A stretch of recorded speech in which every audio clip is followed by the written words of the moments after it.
It's the 6th century before Christ, and the ancient world is drowning in blood. Empires rise and fall like waves, each one more brutal than the last. Kings burn cities to the ground, enslave entire populations, and force conquered peoples to worship their gods at the point of a sword. This is just how things work, right? This is the only way to build an empire that lasts. But what if I told you there was one man who looked at this cycle of violence and said, there has to be a better way? Meet Cyrus the Great, a ruler who would completely flip the script on what it meant to be a conqueror. This isn't just another story about some ancient king with a big army. This is the story of a man who discovered something revolutionary, that you can build an empire not through fear, but through respect, not by crushing differences, but by celebrating them. Now you might be thinking, come on, that sounds way too good to be true. And honestly, if someone had told the people of that time that a single ruler would unite dozens of different cultures, languages, and religions under one peaceful banner, they would have laughed in their face. Yet that's exactly what Cyrus did. Here's what makes his story so incredible. Cyrus didn't start out as some mighty prince with unlimited resources. According to legend, he was literally a shepherd boy whose own grandfather wanted him dead. But from those humble beginnings, he would go on to create the largest empire the world had ever seen. We're talking about an empire that stretched from India to Greece, from the freezing mountains of Central Asia to the burning sands of Egypt. But here's the kicker. When Cyrus conquered a city, something strange would happen. Instead of the usual screaming and burning, people would actually celebrate. Prisoners would be set free. Exiled peoples would be allowed to return home. Local customs would be respected and protected. It was so unusual that even his enemies started calling him the Anointed One, as if he had been chosen by the gods themselves. Think about that for a moment. When was the last time you heard of a conqueror being praised by the people he defeated? It's almost unheard of, even today. Yet Cyrus managed to do something that military strategists still study. He won hearts and minds before he won battles. Now, I know what you're wondering. How did he pull this off? How do you convince a dozen different peoples, each with their own gods, their own languages, their own ways of life, to willingly join your empire? How do you keep such a massive, diverse realm from tearing itself apart? The answer lies in understanding who Cyrus really was. This wasn't just about military tactics or political strategy. This was about a fundamental shift in how one human being chose to treat others. Cyrus understood something that most rulers of his time missed completely: that diversity isn't a weakness to be eliminated, it's a strength to be harnessed. But let's not get ahead of ourselves. To understand how Cyrus became the most tolerant conqueror in history, we first need to go back to the beginning. Back to a time when a terrified king received a prophecy that would change the course of history. Back to a baby who was supposed to die but instead grew up to reshape the entire ancient world. This is the story of how a shepherd boy became the founder of the first truly multicultural empire in human history. It's a story of courage, wisdom, and the radical idea that maybe, just maybe, there's a better way to rule than through fear.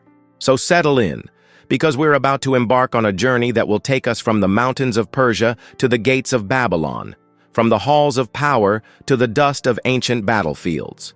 We're going to discover how one man's vision of tolerance and respect created an empire so enduring that its influence can still be felt today. Are you ready to meet the king who changed everything? Let's dive in. Before we unravel this epic tale, don't forget to like this video, subscribe to Legacy of Empires, and hit the bell, so you never miss a journey into the heart of history. Sometimes the most extraordinary stories begin with the most ordinary moments. Picture a quiet night around 600 years before Christ, somewhere in the royal palace of Media. King Astyages, a man known for his iron fist and suspicious nature, has just woken up in a cold sweat. He's had a dream, and in the ancient world, dreams from kings weren't just random thoughts. They were messages from the gods. The dream was vivid and terrifying. He saw a vine growing from his daughter's womb, spreading across his entire kingdom until it covered everything he ruled. When he called for his advisors to interpret this vision, their faces went pale. The message was clear. His daughter's unborn child would one day overthrow him and claim his throne. Now, most grandfathers would probably just laugh this off, maybe buy some extra baby gifts and move on with their lives. But Astyages wasn't most grandfathers. He was a tyrant who had clawed his way to power and wasn't about to let anyone, not even family, threaten his rule. So when his daughter Mandane gave birth to a baby boy, Astyages made a decision that would haunt him forever. The child had to die. But here's where the story gets interesting. Astyages couldn't bring himself to kill his own grandson directly. Instead, he called for his most trusted general, a man named Harpagus, and gave him a terrible order. Take the baby to the mountains and make sure he never returns. Harpagus found himself in an impossible position. Disobey the king and face certain death, or murder an innocent child and live with the guilt forever. What would you do in his place? Harpagus chose a third option. He passed the baby to a shepherd named Mithridates, begging him to do what he himself couldn't bring himself to do. But fate, it seems, had other plans.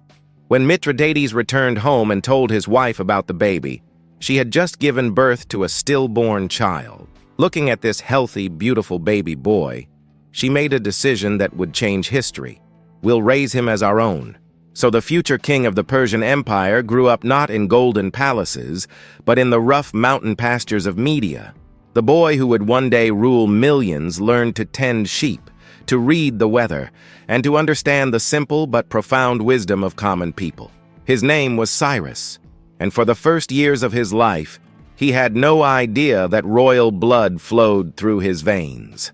The irony is almost too perfect to believe. Astyages, in trying to prevent his overthrow, had accidentally given his future enemy the greatest gift possible, a childhood among the people he would one day rule. While other princes learned court politics and palace intrigue, Cyrus learned something far more valuable: how to connect with ordinary folks, how to earn their trust, and how to see the world through their eyes. But secrets have a way of coming out, especially big ones. As Cyrus grew into a young man, people began to notice something special about him. He had a natural authority that seemed to come from nowhere. When he spoke, people listened. When he led, others followed. Slowly, whispers began to spread through the Persian tribes. "Have you seen the shepherd's boy? There's something different about him." The truth finally came out when Cyrus was around 10 years old. Some say it was during a children's game where his natural leadership shone through so brightly that adults began asking questions. Others claim it was his striking resemblance to the royal family that gave him away. However it happened, the secret was out. The shepherd boy was actually a prince. When Astyages learned that his grandson was not only alive but thriving, he must have felt like the ground was falling out from under his feet. The prophecy was coming true, and there was nothing he could do to stop it. In a fit of rage, he punished Harpagus in the most cruel way imaginable, but the damage was already done. The boy he had tried to kill was now a man, and that man was gathering followers. Here's where Cyrus showed the first glimpse of the remarkable character that would define his reign. When he learned the truth about his birth, about his grandfather's attempt to murder him, about the years of deception and exile, he had every reason to be consumed by hatred. Any normal person would have wanted revenge, but Cyrus wasn't normal. Instead of plotting some elaborate scheme to pay back his grandfather's cruelty, Cyrus focused on something bigger: justice. He looked around at the Persian tribes, scattered and oppressed under Median rule, and he saw an opportunity not just for personal revenge, but for liberation. This wasn't going to be about settling old scores. This was going to be about creating something better. The way Cyrus rallied the Persian tribes is a masterclass in leadership. He didn't promise them riches or easy victories. He didn't appeal to their hatred or their desire for revenge. Instead, he painted a picture of what they could become together: a united people, strong enough to determine their own destiny, wise enough to treat others with the respect they themselves deserved. When the final confrontation came, it wasn't the bloodbath everyone expected. Cyrus defeated Astyages, but here's the remarkable part: he didn't execute him. He didn't torture him or parade him through the streets. He simply removed him from power and treated him with the dignity due to a defeated enemy. Even in victory, Cyrus was already showing the world a different way to rule. The birth of Persian dominance wasn't marked by the usual celebrations of conquest. There were no mass executions, no cities burned to the ground, no populations enslaved. Instead, there was something almost unheard of in the ancient world, a peaceful transition of power based on the will of the people, rather than the strength of arms alone. But as Cyrus stood victorious over his grandfather's fallen kingdom, he must have realized that this was just the beginning. The real test of his character, the true measure of his vision, lay ahead. The shepherd boy had become a king, but could he become the kind of king the world had never seen before? The answer to that question would reshape the ancient world forever. Fast forward, about 60 years after Cyrus's rise to power, and we find ourselves standing before one of the most magnificent cities the world has ever known. Babylon in 539 before Christ wasn't just a city, it was a miracle of human achievement. Picture walls so thick that 4 horse-drawn chariots could race side by side along their tops. Imagine gardens so beautiful they were considered one of the wonders of the world, with exotic plants and flowing water cascading down terraced levels like a green waterfall in the middle of the desert. The city was absolutely massive for its time. We're talking about a place that could house over 200,000 people, with streets wide enough for grand processions and buildings that seemed to touch the sky. The famous Tower of Babel that you might have heard about in ancient stories? That was right here in Babylon. This wasn't just a city. It was the beating heart of Mesopotamian civilization, the place where writing, law, and astronomy had been perfected over thousands of years. But here's the thing about beautiful cities. They can hide ugly truths. And by the time Cyrus set his sights on Babylon, the city had a serious problem. Its king, Nabonidus, had managed to do something that most rulers would consider impossible. He had turned his own people against him. Now, you have to understand something about the ancient world. Religion wasn't just what people did on special occasions, it was woven into every aspect of daily life. The gods weren't distant figures in the sky. They were active participants in everything from farming to warfare to trade. So when Nabonidus decided to favor one god over all the others, particularly a moon god from his hometown while neglecting Marduk, the patron deity of Babylon, it was like a modern leader deciding to ignore the Constitution. The priests were furious. These weren't just religious leaders, they were the backbone of Babylonian society. They ran the schools, managed the economy, and maintained the cultural traditions that held the empire together. When Nabonidus started skipping important religious festivals and moving sacred statues around like furniture, the priests began to see him not as their king, but as a threat to everything they held sacred. But it wasn't just the priests who were angry. Common people were suffering too. Imagine working hard all your life, paying your taxes, following the rules, only to watch your king spend more time in distant cities pursuing his personal religious interests than actually running the empire. Trade was suffering, the military was demoralized, and people were starting to whisper that maybe it was time for a change. This is where Cyrus made one of the most brilliant strategic decisions in military history. Any other conqueror would have looked at Babylon's massive walls and started planning a siege that could last for years. They would have built siege towers, dug tunnels, and prepared for a long, bloody battle that would leave thousands dead on both sides. But Cyrus had learned something important during his years as a shepherd and his rise to power. Sometimes the smartest way to solve a problem isn't to attack it head-on, but to find a completely different approach. He looked at those impregnable walls and thought, what if I don't need to go through them at all? The Euphrates River ran right through the heart of Babylon, providing fresh water and serving as a highway for trade. The city's engineers had built their defenses around the assumption that this river would always be there, flowing at its normal level. But what if it wasn't? Here's where Cyrus showed the same kind of innovative thinking that would make him legendary. Instead of attacking the walls, he decided to attack the river itself. Working in secret, His engineers began diverting the Euphrates upstream, creating channels that would reduce the water level inside the city to just a few feet deep. Can you imagine the planning this took? They had to coordinate this massive engineering project while keeping it completely secret from Babylonian scouts. They had to time everything perfectly, making sure their troops were in position and ready to move the moment the water level dropped. And they had to do all of this while maintaining the appearance of a normal military campaign. On the night of the operation, Cyrus's soldiers waded through the shallow water where the mighty Euphrates once flowed, entering the city through the water gates that the Babylonians had never imagined could be breached. It was like something out of a movie, except this actually happened over 2,000 years ago. But here's the part that really blows my mind. When the Persian troops entered Babylon, they didn't behave like conquerors. There was no looting, no burning, no mass slaughter. Instead, they simply took control of key buildings and waited for sunrise. When the people of Babylon woke up, they found that their city had changed hands overnight, and most of them were completely unharmed. This was so unusual that many Babylonians thought it had to be some kind of trick. Conquerors didn't behave this way. When a city fell, everyone knew what came next. Days of terror, violence, and destruction. But Cyrus's soldiers just stood at their posts, maintaining order and protecting the very people they had just conquered.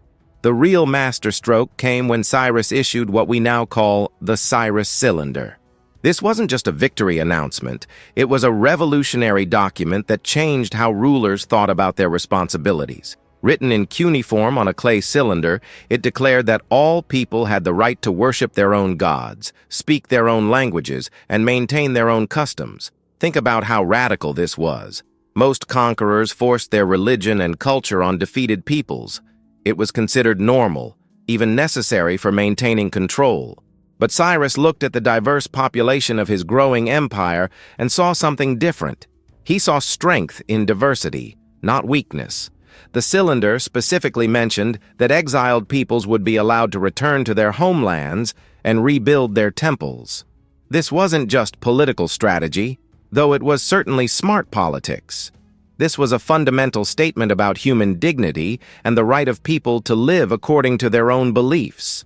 For the Jewish people, this decree was nothing short of miraculous.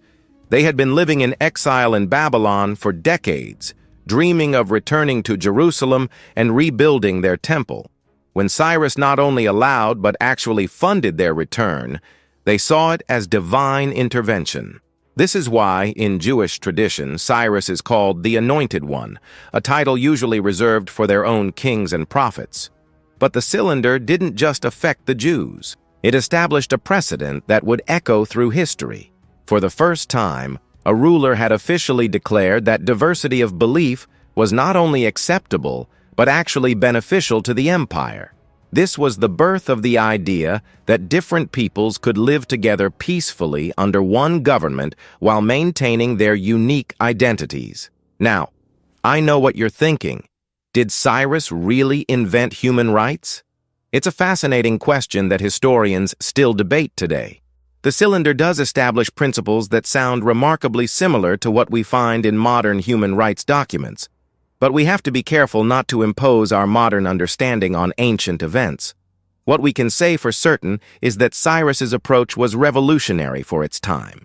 He showed that an empire could be held together not through fear and oppression, but through respect and inclusion. He proved that you could be both a conqueror and a liberator, that strength and mercy weren't opposites, but could actually work together. The fall of Babylon wasn't just a military victory. It was a statement about what kind of ruler Cyrus intended to be. He had shown that he could take the greatest city in the world without destroying it, that he could conquer a people without crushing their spirit. This was empire building of a completely different kind, and the ancient world was about to learn just how powerful this new approach could be. But as Cyrus stood in the conquered city surrounded by grateful subjects rather than terrified prisoners, he must have realized that his greatest challenges still lay ahead. It was one thing to conquer with mercy, but could he actually hold together an empire built on tolerance and respect? The answer would determine not just his own legacy, but the future of human civilization itself. What would you have done in Cyrus's place? Let us know below. And if you're loving this story, hit like, share with friends, and subscribe for more legendary tales. Now comes the hardest part of any conqueror's story. What happens after the victory parades are over and the real work begins? Anyone can win a battle, but building something that lasts? That's where most empires fall apart. History is littered with the remains of kingdoms that crumbled the moment their founder died, torn apart by internal conflicts, rebellions, and the simple fact that fear only works as long as people believe in your power to enforce it. But Cyrus was about to prove that there was another way entirely. Picture this. By the time Cyrus reached the height of his power, his empire stretched from the Indus River in modern-day Pakistan all the way to the Mediterranean Sea.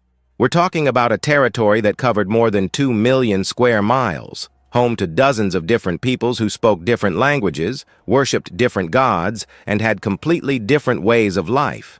In most empires, this would have been a recipe for disaster. How do you govern people who can't even understand each other?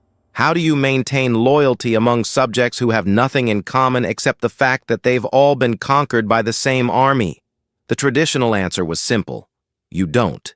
You crush any trace of local identity, force everyone to adopt your language and customs, and rule through fear. But Cyrus looked at this incredible diversity and saw something completely different. He saw opportunity. Take the story of Croesus, the legendary king of Lydia.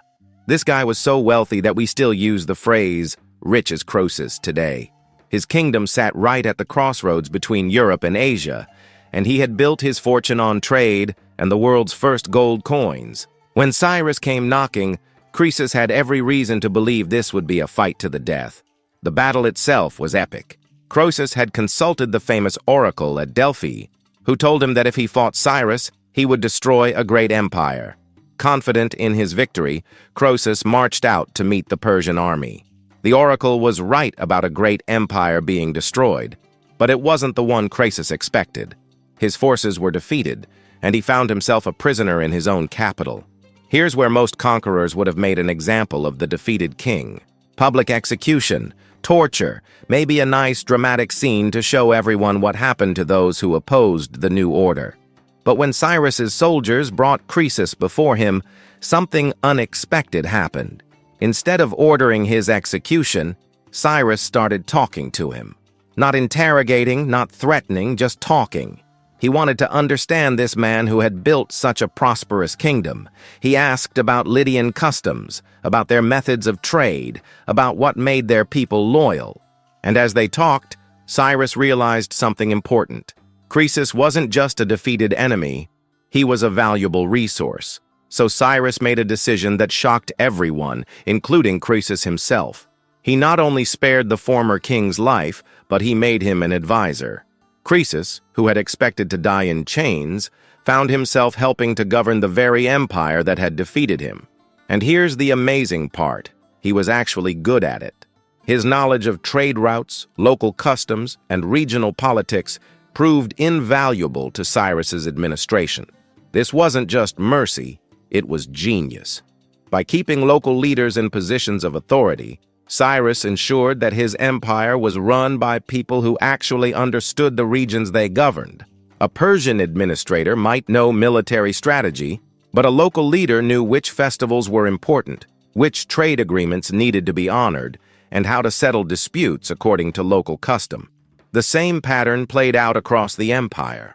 When Cyrus conquered a new territory, he didn't just replace the old government with Persian officials. Instead, he created a system where local leaders worked alongside Persian administrators, combining imperial efficiency with local knowledge. It was like having the best of both worlds, the strength and resources of a great empire, but with the flexibility and understanding of local governance. But this approach created a whole new set of challenges. How do you maintain unity when every part of your empire operates differently? How do you collect taxes from people who use different currencies? How do you settle disputes between regions that have completely different legal systems? Cyrus's solution was brilliant in its simplicity. Instead of trying to make everyone the same, he created a framework that allowed them to be different while still working together. Think of it like a modern federation, where each state has its own laws and customs, but they're all part of a larger system that provides common defense, trade agreements, and dispute resolution. The key was something that sounds simple, but was revolutionary for its time: consistency without uniformity. Cyrus established certain empire-wide standards for things like weights and measures, currency, and major legal principles. But within that framework, local communities were free to maintain their own traditions, languages, and religious practices. This created something the ancient world had never seen before: a truly multicultural empire where diversity was seen as a strength rather than a threat. A Jewish merchant could trade with a Babylonian craftsman using Persian currency, settling any disputes according to established imperial law, while both men continued to worship their own gods and follow their own customs. The economic benefits were enormous. When people aren't afraid of losing their identity, they're more willing to participate in trade, to share knowledge, and to contribute to the common good. Cities that had been isolated for centuries suddenly found themselves connected to trade networks that spanned continents. Ideas, technologies, and innovations spread faster than ever before. But perhaps the most remarkable thing about Cyrus's approach was how it affected the people themselves. Instead of seeing themselves as conquered subjects, many of the empire's citizens began to see themselves as participants in something greater. They weren't just Lydians or Babylonians or Egyptians anymore. They were part of a vast community of nations that respected their differences while working toward common goals. This didn't mean everything was perfect. Managing such a diverse empire required constant attention and careful balance. There were still rebellions, still conflicts between different groups, still the everyday challenges of governing millions of people across vast distances. But these problems were solved through negotiation and compromise rather than violence and oppression. The administrative system Cyrus created was so effective that it outlasted him by centuries. Future Persian kings, even those who were far less tolerant than Cyrus, found that his method simply worked better than the traditional approach of ruling through fear. The empire's stability and prosperity became legendary, inspiring other rulers to try similar approaches. But there's something almost tragic about this success. Cyrus had created a system that was so advanced, so ahead of its time, that it would take the world centuries to fully understand and appreciate what he had accomplished. The idea that different peoples could live together peacefully under one government while maintaining their unique identities wouldn't become widely accepted again until the modern era. As Cyrus grew older and looked out over his vast empire, he must have felt a deep satisfaction. He had taken the ancient world's approach to empire building and turned it completely upside down. He had shown that you could be both strong and merciful, that diversity could be a source of strength rather than weakness, that people would work harder and remain more loyal when they were treated with respect rather than fear. But even as he celebrated these achievements, Cyrus must have been aware of a troubling reality. He was mortal, and his empire was built around his personal vision and leadership. What would happen when he was gone? Could his successors maintain the delicate balance he had created? Could an empire built on tolerance and respect survive without the tolerant and respectful ruler who had created it? These questions would be answered sooner than anyone expected, and the answer would come not in the comfortable palaces of his great cities, but on the harsh steppes of Central Asia, where a new enemy was waiting to test the great king one final time. By 530 before Christ, Cyrus had accomplished something that seemed impossible just decades earlier. He ruled the largest empire the world had ever seen, stretching from the mountains of Afghanistan to the shores of the Mediterranean. His subjects lived in peace, his treasury was full, and his name was spoken with respect from India to Egypt. For most men, this would have been enough. For most men, it would have been time to enjoy the fruits of victory and leave the remaining conquests to the next generation. But Cyrus wasn't most men, and there was still one corner of his empire that remained unsettled, one frontier that called to him with the same voice that had driven him from his shepherd's hut to the throne of the known world. The eastern edge of his empire bordered the vast steppes of Central Asia, an endless sea of grass that stretched beyond the horizon. This was a land unlike any other in his empire. No great cities, no settled farmers, no merchants counting coins in comfortable shops. This was the domain of the nomads, peoples who lived their entire lives on horseback, following their herds across distances that would take months to travel. Among these nomadic peoples, none were more formidable than the Massagetæ. Their name means the Great Getae, and they had earned that title through centuries of survival in one of the harshest environments on Earth. These weren't people you could defeat with clever engineering or win over with tolerance and respect.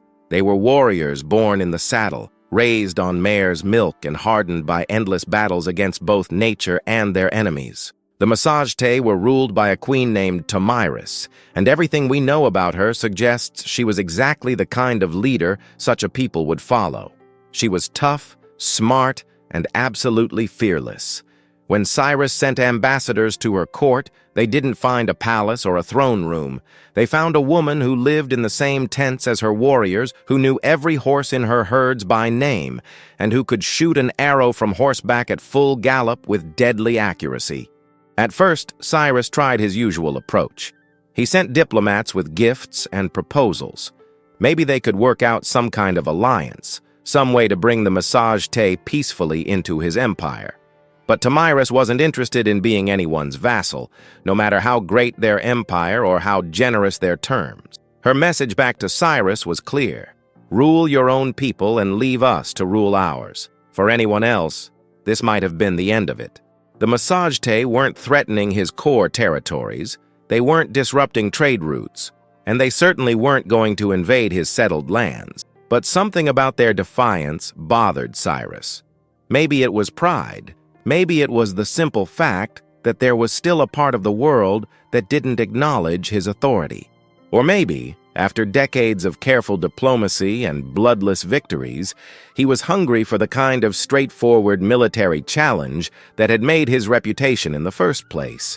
Whatever the reason, Cyrus decided that the Massagetæ had to be brought into his empire, peacefully if possible, by force if necessary. It was a decision that would cost him everything.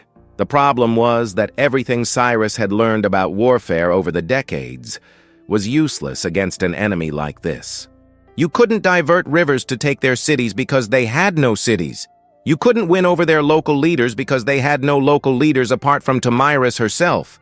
You couldn't use your superior numbers because they would just ride away, only to return when and where you least expected them. Fighting the Massagetæ was like trying to catch smoke with your bare hands. They would appear out of nowhere, rain arrows down on your forces, and disappear back into the vastness of the steppes before you could even organize a counterattack. They knew every hill, every stream, every patch of good grazing for hundreds of miles. This was their home, and they had been perfecting this style of warfare for generations. But Cyrus was still Cyrus. He had spent his entire life finding solutions to impossible problems, and he wasn't about to give up now. If he couldn't defeat them through conventional tactics, he would have to be creative. He would have to find a way to lure them into a fight on his terms rather than theirs. The plan he came up with was classic Cyrus, clever, unconventional, and just risky enough to work. He would pretend to retreat, leaving behind a camp full of supplies, including something the Massagetæ rarely had access to: wine. Lots of wine. The idea was that the nomads would find the abandoned camp, celebrate their victory by drinking themselves unconscious, and then be vulnerable to a surprise attack when they least expected it. It was the kind of psychological warfare that had served Cyrus well in the past. He understood that every enemy had weaknesses, and he had correctly identified that the Massagetæ's weakness was their inexperience with alcohol. These were people who lived on fermented mare's milk, not the strong wine that was common in the civilized world. The first part of the plan worked perfectly. Tomyris's warriors found the abandoned camp, saw the wine, and did exactly what Cyrus expected them to do. They celebrated their apparent victory by drinking everything they could find. By the time Cyrus's forces returned for their surprise attack, the Massagetæ were completely helpless. But this is where Cyrus made a crucial mistake. Among the prisoners taken in this attack was Tomyris's own son, Spargapises. He was a young man, probably still a teenager, and he was everything to his mother. When he woke up from his drunken stupor to find himself in chains, the shame was unbearable. According to the historians who recorded this story, he begged Cyrus to free him just long enough to take his own life. Cyrus, perhaps moved by the young man's obvious distress, agreed. Spargapises immediately threw himself on his sword. When Tomyris learned what had happened, her grief transformed into something far more dangerous, a mother's rage. The woman who had been willing to leave Cyrus alone as long as he left her people alone now had a very personal reason to want him dead. Her message to Cyrus was direct and chilling. "You have killed my son through treachery, not in honest battle. Now I will give you your fill of blood." What followed was unlike anything Cyrus had experienced in his long military career. This wasn't a battle. It was a hunt. Tomyris didn't just want to defeat the Persian army. She wanted to destroy it utterly. She used every advantage the steppes gave her, every trick her people had learned over generations of warfare, every ounce of fury that came from a mother's desire for revenge. The battle itself was brutal and chaotic. The Masajte attacked from all sides, appearing and disappearing like ghosts in the tall grass. Cyrus's disciplined infantry formations, so effective against conventional enemies, were useless against opponents who never stayed in one place long enough to be properly engaged. His cavalry, though skilled, couldn't match riders who had literally been born on horseback. And somewhere in the midst of that chaos, the great Cyrus the Great fell. The man who had conquered the known world, who had shown mercy to his enemies and built an empire on tolerance rather than fear, died as he had lived. Leading his troops from the front, refusing to ask his soldiers to face dangers he wouldn't face himself. The stories of what happened to his body vary, but the most famous version has become part of legend. According to the Greek historian Herodotus, Tomyris found Cyrus's body among the dead and fulfilled her promise in the most literal way possible. She filled a wineskin with human blood and plunged his severed head into it, declaring, "Drink your fill of blood, as you have thirsted for it all your life." It's a gruesome image, and it might not even be true. Ancient historians weren't always careful about distinguishing between fact and dramatic storytelling. But true or not, the story captures something important about how Cyrus's death was perceived. Here was a man who had conquered through wisdom and mercy, brought down by his own moment of cruelty. The trap that killed him worked because he had abandoned his principles, using treachery instead of honest warfare. But here's the remarkable thing. Even in death, Cyrus's vision proved stronger than any single military defeat. When news of his death reached the far corners of his empire, people didn't celebrate. They didn't see it as an opportunity to rebel or to throw off Persian rule. Instead, they mourned. From Babylon to Egypt, from the mountains of Afghanistan to the shores of the Mediterranean, people who had never met Cyrus personally grieved for him as if they had lost a friend. The empire he had built didn't collapse when he died. His son, Cambyses, took the throne and continued his father's work, conquering Egypt and extending Persian rule even further. The administrative system Cyrus had created continued to function, the tolerant policies he had established remained in place, and the multicultural empire he had envisioned continued to thrive. In fact, the Persian Empire would endure for more than 2 centuries after Cyrus's death, only finally falling when Alexander the Great conquered it in the 4th century before Christ. And even then, Alexander was so impressed by what Cyrus had accomplished that he adopted many of his policies, showing the same respect for local customs and religions that had made the Persian Empire so successful. The death of Cyrus the Great on the steppes of Central Asia was the end of an extraordinary life, but it was also proof of something even more extraordinary, that an empire built on respect and tolerance could survive the loss of its founder. The shepherd boy who had become a king had created something that was bigger than himself, stronger than any single ruler, and more enduring than any military victory. His body may have fallen in battle, but his ideas would live on, inspiring rulers and dreamers for thousands of years to come. In a world that often seemed to run on violence and fear, Cyrus had shown that there was another way, a better way, and that lesson would never be forgotten. So here we are, at the end of one of history's most remarkable stories. We've followed Cyrus from his humble beginnings as a shepherd boy to his rise as the founder of the greatest empire the ancient world had ever seen. We've watched him conquer cities without destroying them, unite peoples without crushing their spirits, and build something that lasted long after he was gone. But what does it all mean? What can we learn from a man who lived over 2,000 years ago in a world so different from our own? The answer, I think, lies in understanding what Cyrus really accomplished. He didn't just build an empire. He redefined what power actually means. Before Cyrus, power was simple. It was the ability to make people do what you wanted through force or fear. The strongest army won, the most ruthless ruler lasted the longest, and might made right. Cyrus looked at that system and said, "What if there's a better way?" What he discovered was something that seems obvious to us now, but was revolutionary in his time. That people will work harder, fight more bravely, and remain loyal longer when they're treated with respect rather than fear. That diversity isn't a weakness to be suppressed, but a strength to be celebrated. That the best way to hold an empire together isn't through oppression, but through inclusion. These ideas didn't die with Cyrus. They spread throughout the ancient world, influencing everyone from Alexander the Great to the Roman emperors. When Alexander conquered the Persian Empire, he was so impressed by Cyrus's methods that he adopted many of them himself. He married local nobles, respected local customs, and tried to create his own version of a multicultural empire. The Romans, too, learned from Cyrus's example. Their empire lasted for centuries, partly because they understood that conquered peoples needed to feel like they had a stake in the system. They offered citizenship to their subjects, allowed local governance, and created a sense of shared Roman identity that transcended ethnic and cultural boundaries.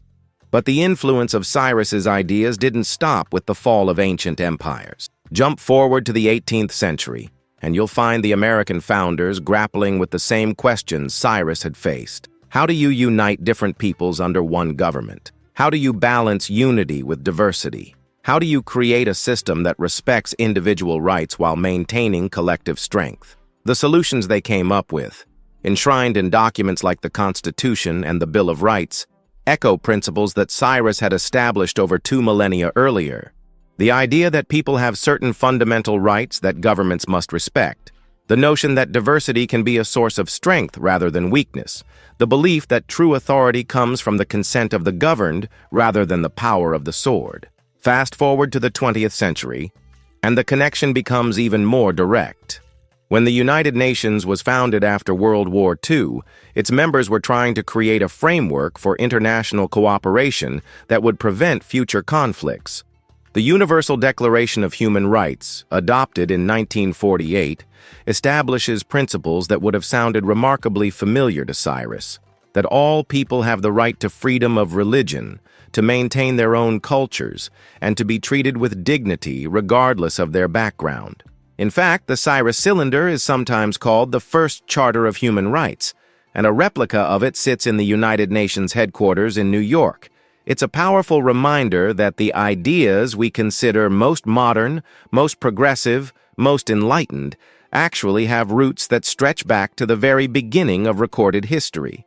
But here's what I find most fascinating about Cyrus's legacy. It's not just about politics or government. It's about how we choose to treat each other as human beings.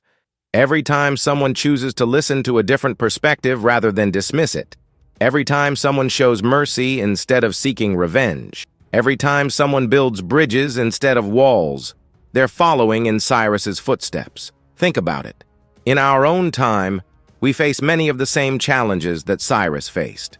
We live in a world that's more connected than ever before, where people from different cultures, religions, and backgrounds have to find ways to live and work together.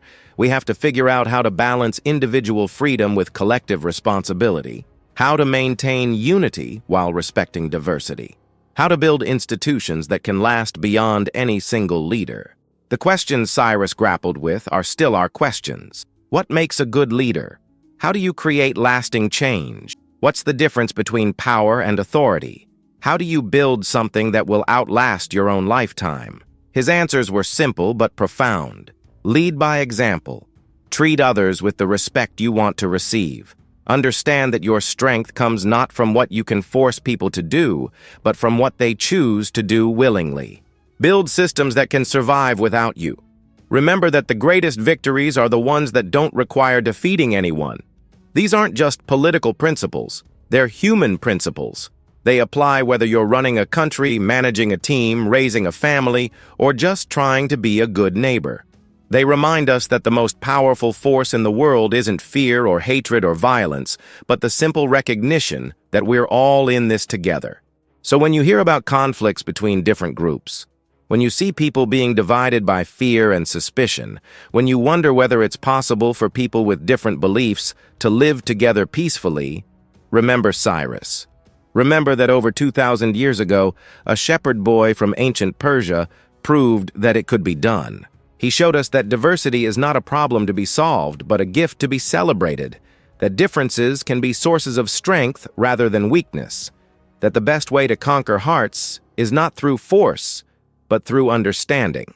The empire that Cyrus built eventually fell, as all empires do. But the ideas he championed, the principles he established, the vision he shared, those have proven to be immortal. They've inspired countless leaders, influenced countless movements, and given hope to countless people who believed that maybe, just maybe, there was a better way to live together. His story reminds us that real change doesn't come from those who have the biggest armies or the loudest voices. It comes from those who have the courage to imagine a different kind of world and the wisdom to show others how to build it. It comes from those who understand that the greatest conquests are not of lands or peoples, but of fear and prejudice and the small-minded belief that we have to choose between strength and compassion. Cyrus the Great died on a battlefield in Central Asia over 2 millennia ago, but his real victory was never about any single battle.